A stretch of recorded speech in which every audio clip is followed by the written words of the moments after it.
book page, and I'm here at the Nashville Public Library with T.C. Boyle, author of over 20 works of fiction, winner of the PEN/Faulkner Award for World's End, winner of the PEN/Malamud Award for Excellence in Short Fiction, and whose most recent novel, When the Killing's Done, just came out in paperback. Thanks so much for being here today. My delight, Kat. Did you memorize all that? I did. I worked really amazing. hard. But I'm also a big fan, so I kind of knew some of it already. Thank you. When the Killing's Done is the story of two environmentalists who go head-to-head over the invasive species that inhabit the Channel Islands off the coast of Santa Barbara, where you live. That's correct. All these years I've been wondering what goes on out there. Now I know. And I thought when I first began to do this that if I could meet some of the biologists and talk to them, that would be pretty great. Far better. I get to be good friends with them. I get to go out on the island and spend nights out there. And again, this, for people who don't know, this island is 26 miles off the coast, Santa Cruz. It's 4 times bigger than Manhattan, and no one lives there. It's part of the national park. It's just so amazing to be out there because there's no sound of human beings, there's no light, there's nothing but you and the stars. And the best thing I got to do was go out with Rachel Wollstonecraft, whom I thank here. She's the fox lady. She makes me look fat because she burns 12 billion calories a day. You get up with her at 5 a.m. and you go out and check the traps for the dwarf fox, the dwarf island fox, which only weighs 4 pounds. It looks like Disney created it. It's this big. And she burns so many calories that she has to eat constantly. She's got huge bags full of, M&Ms and trail mix. And, you go and you climb up some cliff and there's a little flag and maybe there's a fox in there and you check his teeth and whatnot, let him go, and maybe there's not. But then you look for the next flag and it's on another cliff, So it is pretty exhausting work what she does, but pretty fascinating too. The two environmentalists that are at the heart of the story are biologist Elma Boyd-Takesui, who is attempting to get rid of all of the non-native species on the Channel Islands, like the rats and the pigs and the golden eagles. And her antagonist is David LaJoy, an activist who opposes all killing of animals and has taken it upon himself to stop her. And this is inspired by true events. Yeah, all this happened in the last 10 years in the Santa Barbara area as reported in the press. And so, as I hope to tell the audience tonight,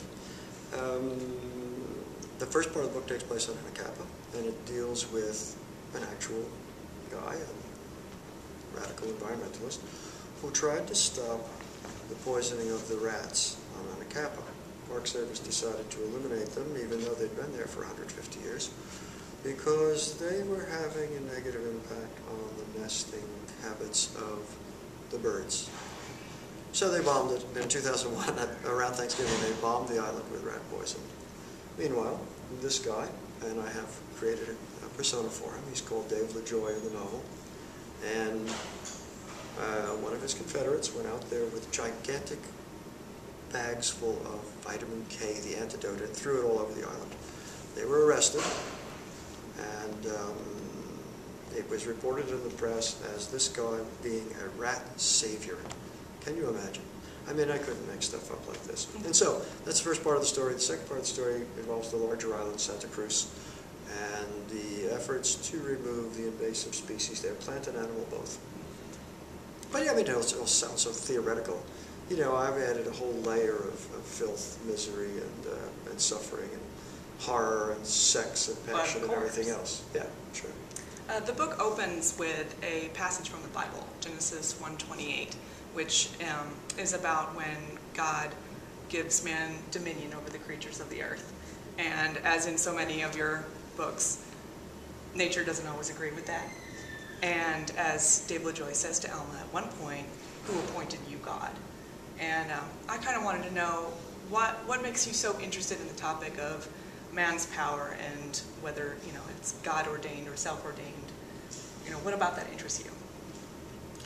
More and more, I find myself writing about environmental issues because they fascinate me. If it weren't for math, I might have become a biologist myself. Wow. I mean, in some sense, the Germans are just publishing this in hardcover, so I've been doing a lot of interviews with them. And in some sense, I'm answering the same questions I answered in year 2000 with A Friend of the Earth, which projects into the future to 2025. It is about global warming. I'm just kind of fascinated by how come one animal dominates all the others, that is, us. And what does it mean? And, you know, how do we get the right to do this? How do we get the right to, you know, farm pigs in a factory where they never see the light of day, etc. So I'm sort of always replaying this, and this story sort of fell into my lap because it occurs just off the coast of where I live. And whether or not humans can put back the animals where they, you know, quote unquote belong or where they started, should they even try? Well, again, as Dave LaJoy says, what's your baseline? You want to go back to Jurassic Park? When do you decide? And, you know, furthermore, the animals that wind up on these islands, as I'm sure everyone watching this will know, get there accidentally. So that the dwarf fox and dwarf skunk, the top predators there, had probably gotten there something like 12,000 years ago by rafting. And by the way, we also had dwarf mammoths on these islands, the bones of which have been dug up. The dwarf mammoth, you know, maybe it stands 6 feet tall instead of 12 feet tall.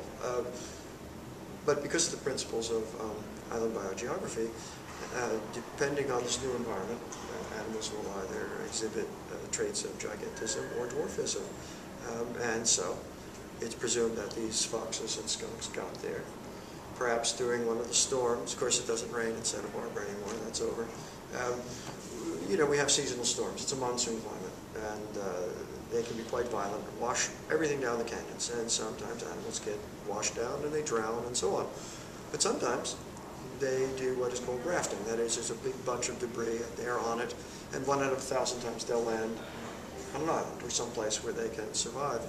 So that each of the 8 Channel Islands has different species and subspecies on it. And so the question is, as I pose in this book, and I have no answers, of course, who gets to decide?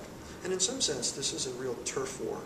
I mean, we, the people of America, own most of these islands. They're a national park. In the case of Santa Cruz, 10% is national park, 90% is the Nature Conservancy, holding it for us, eventually, for us to have. And so there's always a battle over who decides what. So that Dave LaJoy decided, well, he's an American citizen, and he objects to what's going on. Why shouldn't he have a say in it? There's one thing about these two environmentalists that they both seem to have in common and drives them to some extent is they both have a sense of guilt over being human and being alive as a human. Is that something that you can relate to as, you know, as the creator of these characters? Of course. I mean, who is the enemy of the environment? We are. And environmentalists are usually left-leaning liberals in just about everything, except one thing, immigration. Immigration of any sort, of anybody from anywhere.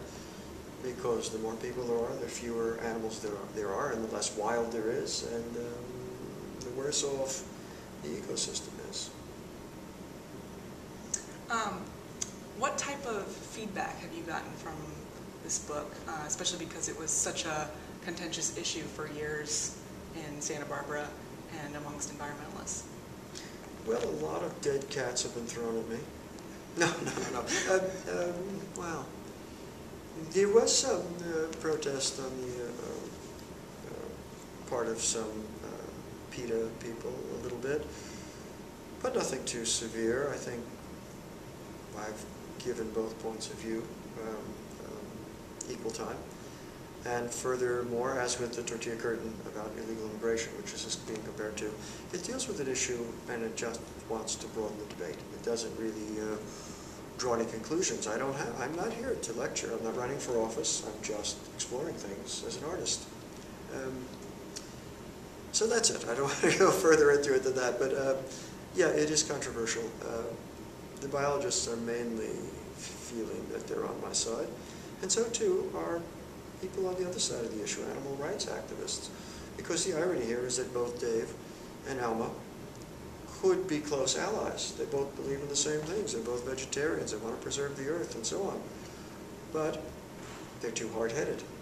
And so they are fighting over who has the right. Again, it's a turf war. Who owns this? Who has the final say? You actually have a new book coming out in September, which is very exciting. And it also takes place in the Channel Islands. It's called San Miguel, which is another one of the islands. And did you feel there was some unfinished business after writing When the Killing's Done that kept you in this setting? Oh, shucks. You know, it's only me being an artist and looking for material. No, it's not a sequel in any way. I just, this book has some historical elements, as you know, but the primary story is set in the past decade. While doing the research, though, I discovered a wonderful historical story on San Miguel. San Miguel is the farthest island out. It's 4.5 hours by boat in very rough seas. I flew there. There were two families living there, one in 1888 and one in the 1930s, 1930 through 1942. They had wonderful correspondences between them, even though they were separate stories and they didn't know each other. In essence, a wife was talked into going there with her husband to be king and queen of this island, have their own domain, and to make their living as sheep ranchers. By the way, San Miguel has been pretty much denuded by sheep over the 150 years prior to now, when they'd been there, so that there are no trees on the island. It's the wildest in terms of weather. It's windy all the time. There are sand dunes. It's cold and miserable, remote. No one's ever there. But they were the only people on the island. And so the two stories are quite fascinating. In the first, Marantha Waters had left a diary. She was only there 6 months. She had tuberculosis, and her husband had convinced her to go there because it would be good for her health. And the second couple was there for 12 years, but World War II intervened. And as you may know, the only time that anyone bombed us or torched America since the War of 1812, when the stinking Brits came in and burned Washington, and I'll never forgive them for that, by the way, was during World War II. A Japanese U-boat captain who had been in and out of Santa Barbara quite a bit as a commercial boat captain, came in and in 1942 bombed the oil field at Elwood, but of course he hit nothing. But still, it made everyone in a complete panic because it was after, shortly after Pearl Harbor. So at that point, the story comes to a sad conclusion, which I won't reveal to you yet. You'll find out when you get there. Now, you've said in another interview that this book, San Miguel, will be a bit of a departure for you, as it's not an ironic story, and it's not striving to be funny. Yes, yeah, you know, I'm always trying to do something different. It's told entirely in the voice of the three women, Marantha and her daughter Edith, her adopted daughter, 15, and then of Mrs. Lester, who was the wife of Herbie Lester in the second story. And I just, you know, I've written in every mode, and I just want to see what it will be like to keep pushing. So that my first novel, War Music, is this postmodern thing that turns the historical novel on its head and makes fun of it and uses anachronism and so on, and is a wise guy novel, of course. And this time I wanted to see what it would be like to just play it straight and write a conventional, straightforward historical narrative. And so far, so good. My editors are really feeling that it's something special. I say this, I mean, you know, they love me and I love them, and everything is special. But in this case, there's something going on. Bloomsbury, my British publisher, is very high on it, and I'm going to do a British tour, which I don't know. Every couple of books I do a British tour, so all is looking good for that one. So it's your changes as a writer are more of a conscious transition than just kind of an organic evolution. I'll go with choice B. Okay. But you know, that said, now I'm writing short stories, and the first one I wrote was completely wild and back to the old mode. It's called Los Gigantes. It was in the New Yorker last month. I don't limit myself to whatever mode I'm going to write in. See, this was very difficult for me to do and to restrain myself, but I felt that it was appropriate to the material, and of course, you can be the judge of that. After writing San Miguel and When the Killing's Done, how do you view the islands? Well, they're very special to me now because I've had the privilege of being out there again with several biologists and feeling the pulse of them. And also embracing the ghost of the drowned woman who lives in the deserted ranch house all the way on the very most deserted, far western tip of the island. And I had no problem with her. But the two PhD biologists I was with would not sleep in the broken down ranch house where there are a couple of mattresses on the floor. They pitched tents in the field because of the ghost. And I had no problem with it for several reasons. The primary one is that the ghost only attacks women. So I was fine with it. And because you are on tour for the paperback edition of When the Killing's Done, Yes. I would love to know, because you're a self-declared ham and love readings, or as you call them, performances, what is your favorite thing of all you've ever written to read to audiences? It changes over the years because I have new material. But I love a shtick, so that if a given story will work, I will read it again and again to audiences.